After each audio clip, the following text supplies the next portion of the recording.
In other news, at 5:03 now, the sentencing phase of the murder trial for Gerald Goines continued here this morning after it was suddenly stopped last week when Goines was rushed to an ambulance and then to the hospital. Well, Fox 26's Damali Keith is joining us live from the Harris County Criminal Courthouse, where she's been following this closely. Damali. Yeah, jurors are trying to determine how former HPD narcotics officer Gerald Goines will be punished after finding him guilty of felony murder 2 weeks ago. Now, Goines was in the courtroom this morning for closing arguments after he was rushed from the courtroom last week for health reasons, and he was recently released from the hospital. Now, jurors have been deliberating since around 10 o'clock this morning. The defense is asking for a 5-year sentence, which is the minimum, but of course, prosecutors are asking for the maximum of life in prison. This is perhaps the worst case of the abuse of a badge that Harris County has ever seen. Jurors were not told it was Gerald Goines suffering a medical emergency that suddenly stopped the trial Thursday. When prosecutor Tanisha Manning continued her closing argument, she simply said, "When I was interrupted," telling jurors Goines was, quote, a corrupt cop long before 2019 when he lied to secure a search warrant over Regina Nicholas and Dennis Tuttle's Southeast Houston home.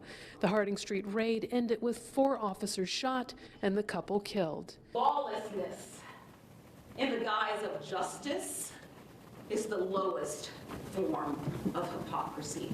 Gerald Goines went for decades into neighborhoods that you and I might not go into.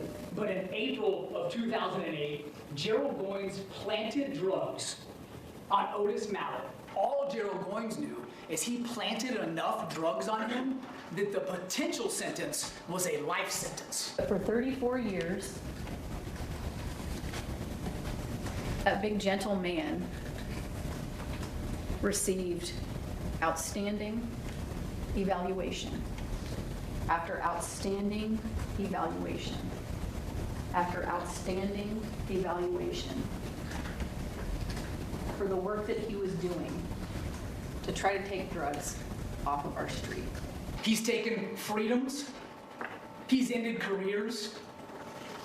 He has taken the trust and faith that our community had in its own police department. If he can use his police badge to take life, then you can use your jury badge to give life. Now, Goines was a 34-year veteran of the Houston Police Department. He was just 2 weeks from retiring when that deadly 2019 no-knock raid left Regina Nicholas and Dennis Tuttle dead. The jury is still deliberating. We're told the judge is likely going to allow them to deliberate until 5:30 before wrapping up for the day. If it's necessary for them to come back tomorrow, we're told that she will have them come back tomorrow morning and wrap up at 5:30 if they're not finished deliberating. Reporting live at the Harris County Criminal Courthouse, I'm Damali Keith, Fox 26 News.